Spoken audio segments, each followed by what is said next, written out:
it's Nim or Nimicry if you're feeling professional, and welcome to the YouTube video. Now today we're going to be talking about some gearing in World of Warcraft. But before we get started, if you like what I do, or you like what the channel does in specific, go on and hit subscribe and hit that notification bell to stay up to date with everything the channel does. Additionally, I have been told I should push this more often. I stream on Twitch every Friday, Saturday, and Sunday at 6 p.m. Eastern Standard Time. So take a look there.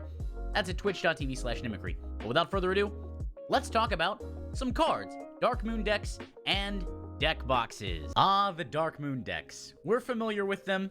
Everybody likes them at the beginning of an expansion. They tend to sell for way too much gold, or not enough gold, depending on if you're buying or selling.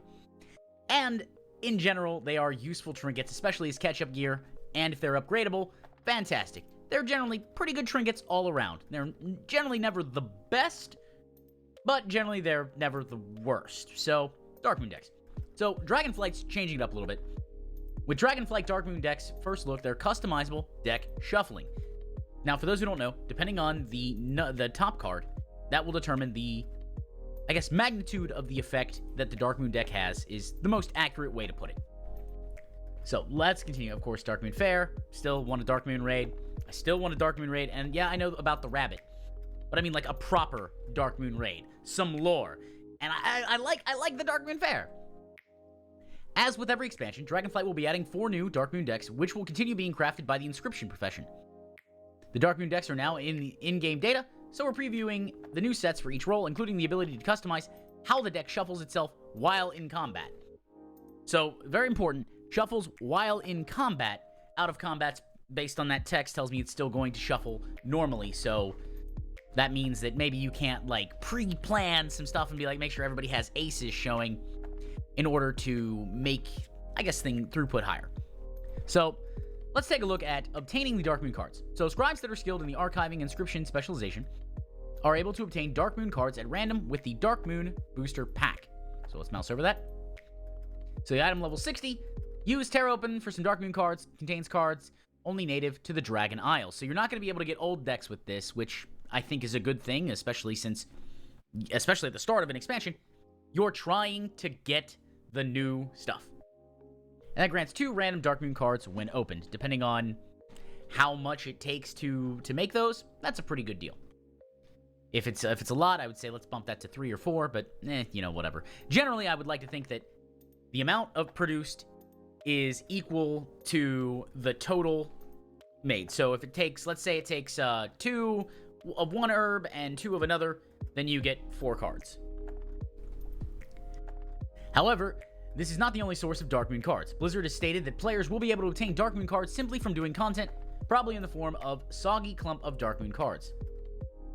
So, use Tear Open some Darkmoon cards, contains only 1 native to the Dragon Isle, or contains only native to the Dragon Isles. Sorry for the misspeak there.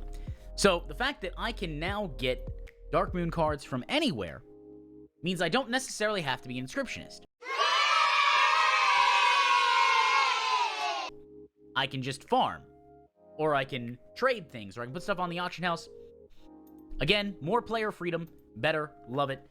Yes, this is a good thing. And of course, from a blue post below, we've definitely noted feedback on the initial leveling experience taking a lot of effort and time until you reach crafts that are useful.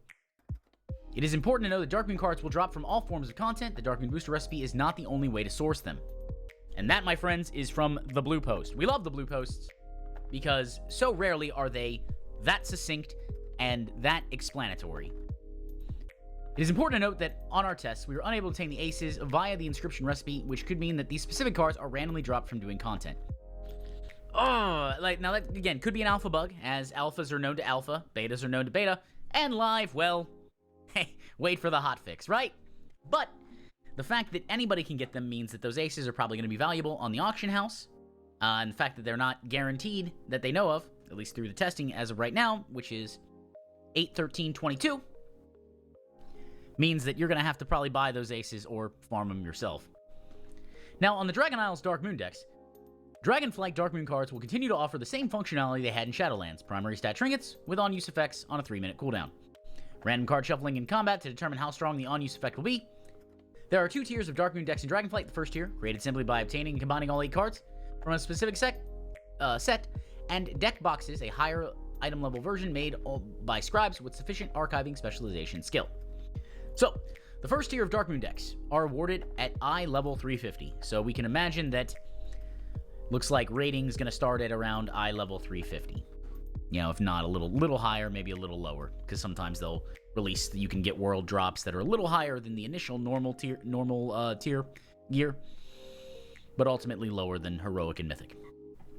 So here we are. Collecting the Ace through 8 of Fire cards awards the Darkmoon deck Inferno with the following unused effect. Hurl a smoldering Inferno at the target that deals between 21,456 damage to 32,516 fire damage.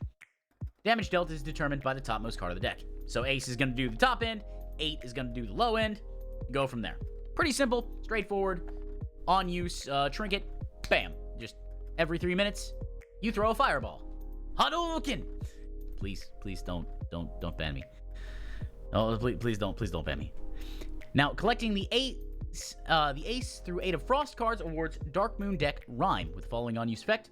Deals 13,096 frost damage to your target and applies an Awakening Rhyme for 4 to 12 seconds. If the target dies while Awakening Rhyme is active, it explodes for 11,890 damage in a 10-yard radius. Now, it's frost damage. Duration is determined by the topmost card on the deck. So, okay, an AoE trinket. Now, here's an interesting thought. I wonder if they're going to share cooldowns. Because if not, you could have as a DPS, you could have 2 eye level 350 trinkets. And have one for, okay, there's my punch and my ground slam, basically. Single target AoE. Still, though, it's not a bad idea. And I like the idea that having a higher card allows for the potential bomb to go longer to go off. Collecting the Ace through 8 of Air awards Darkmoon deck Dance with the following unused effect. Call a refreshing dance that bounces 5 to 12 times between friends and foes within 25 yards, dealing 75,016 nature damage or 77,848 healing. The number of bounces is determined by the topmost card of the deck. Fantastic. A little mini druid thing. Because when I see a bunch of numbers pop, I always think druid. That's just who I am. I think it's a good thing. The fact that it can hit enemies and friends, not a bad idea. Especially if there was like a healing check and it's a single target fight, then, you know, it's going to hit your raid, mostly. Now, I want to know if it's prioritized to healing or if there's no priority, because if it's a smart heal, then, ooh, that's going to be fantastic.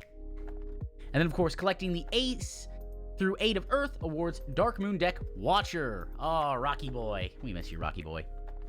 With the following unused effects. Grants the Watcher's Blessing for 5 to 12 seconds and an Absorb Shield for 141,973 damage.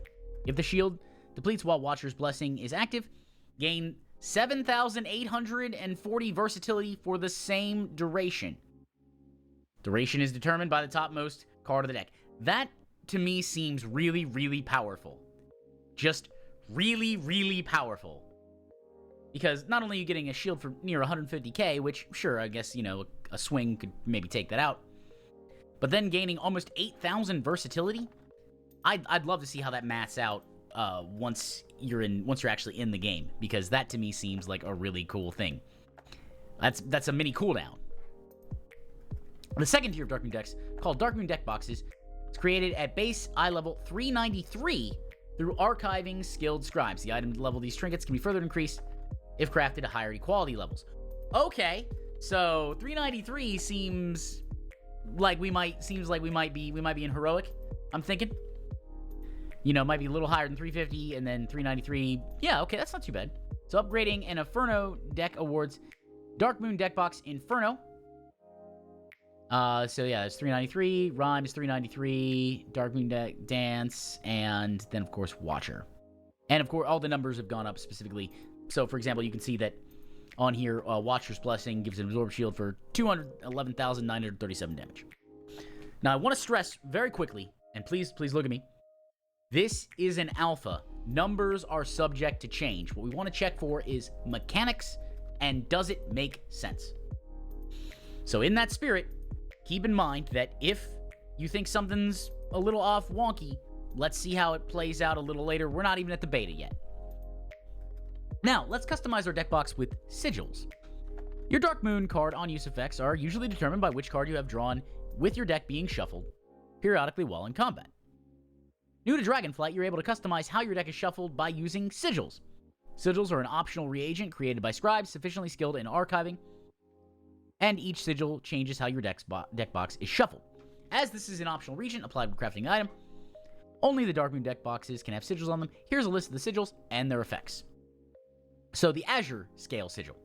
Your Darkmoon deck box now shuffles from highest to lowest cards. Bronze Scale Sigil. Your Darkmoon deck box shuffles faster. Ember Scale Sigil. Your Darkmoon deck box no longer has even cards. Jet Scale Sigil.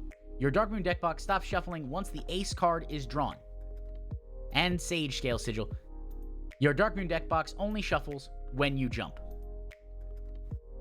So, based on what we understand about all of these, based on what these abilities do here, so you see the 32,000 damage, the 12 seconds, the 12 bounces, the 12-second blessing. Why would you want anything other than Jet Scale Sigil? Why would you not? Why would you want anything else? Because once you have the ace, you have the maximum effect of something, and it's over. It takes away the randomness of it. So I don't know if this necessarily makes any sense, but I think that, yeah, as it's written right now, 100% Jet Scale Sigil. All right, we're done. We're good. Wait, that's all, because this is, again, because it's going to randomly shuffle when it's out of combat. But once it's in combat, then I get the ace, and we're done. And I have the most damage possible. Or if I start combat, and I have the ace, doesn't shuffle, based on that. So, anyways, I don't know. I think that's a cool idea. That's a really cool idea. Maybe if you gave them different effects, in addition to stopping which card, because, again, once I get the ace, that's all I want. That's all I want is the ace. Because now my thing bounces for 12 times. My shield's 12 seconds. My Awakening Rhyme debuff is 12 seconds. My damage is the most damage I can possibly do for the Inferno. Anyways, guys. So tell me what you think about this. I know that oftentimes as gearing in the very beginning of the first patch can often be a little rough and kind of Wild Westy. I'm curious as to what you guys think about that. So let me know in the comments below. And of course, if you enjoyed the video, or you like me in particular, go on and hit subscribe and hit that notification bell to stay up to date with everything the channel does. Additionally, I stream on Twitch every Friday, Saturday, and Sunday at 6 p.m. Eastern Standard Time. It's a fun time, so I recommend you check that out at twitch.tv/Nimicry. I'd like to thank my patrons for this video. It's been a wonderful time, and as some people close to me know, I've been going through some craziness. We actually got some upgrades coming here for the stream. We'll see if we can't have that fun. And if you want to become a member of the Patreon, it is patreon.com/Nimicry. Guys, this was a fun video to make. I'm glad to see that they're actually playing around with what's generally considered a first and second patch trinket and then discard. I'm glad to see they're doing more with that. So, enjoy the video. I had fun making it, and may the amount you're farming drop on the first kill.